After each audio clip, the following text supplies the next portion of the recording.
తాను gaming apps promote చేశానే తప్ప ఎప్పుడూ బెట్టింగ్ యాప్స్ ప్రమోట్ చేయలేదన్నారు నటుడు Vijay Deverakonda. Betting apps promotion కేసులో ఈడీ విచారణకు హాజరైన విజయ్ దేవరకొండ అధికారులు అడిగిన ప్రశ్నలన్నిటికీ సమాధానం ఇచ్చారని చెప్పారు.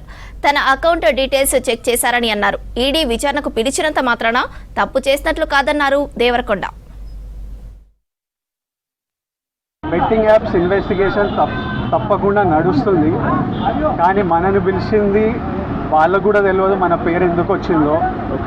బట్ మన పేరు వచ్చినందుకు వాళ్ళు వెరిఫికేషన్ చేసుకొని వాళ్ళ డెలిజెన్స్ తీసుకోవాలి. మనం చేసింది గేమింగ్ యాప్స్కి ఎండోర్స్మెంట్. గేమింగ్ యాప్కి బెట్టింగ్ యాప్కి అసలు సంబంధమే లేదు. గేమింగ్ యాప్స్ అనేటివి completely legal, recognized by the government, licensed as a business. వాళ్ళకి జిఎస్టీలు, టీడీఎస్లు, కంపెనీలు, it's fully registered, recognized by supreme court and various state governments. అది గేమింగ్ యాప్. అటువంటిది A23.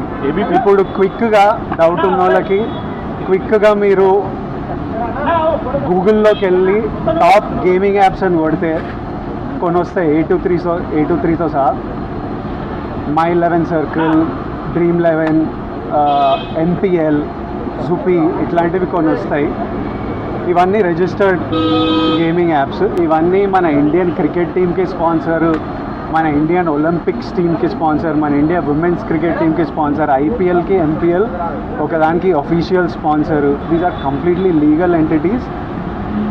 ఇండియన్ ఒలింపిక్స్ టీమ్కి స్పాన్సర్ చేయాలంటే లీగల్ ఉండాలా వద్దా? సో ఫస్ట్ ఆఫ్ ఆల్ ఈ గేమింగ్ యాప్స్ని, ఇల్లీగల్ బెట్టింగ్ యాప్స్ని మీరు సపరేట్ చేయాలి. అది జర్నలిస్ట్గా మీ రెస్పాన్సిబిలిటీ. నా మీద మీకు ఆ రెస్పాన్సిబిలిటీ ఉండాలని కోరుకున్నా. కానీ మన పేరు వచ్చింది కాబట్టి కొన్ని క్లారిఫికేషన్స్ అడిగారు. ఆ clarification account details, transaction details ఏంటి, ఆ కంపెనీ, అవన్నీ పంపించేసినాము.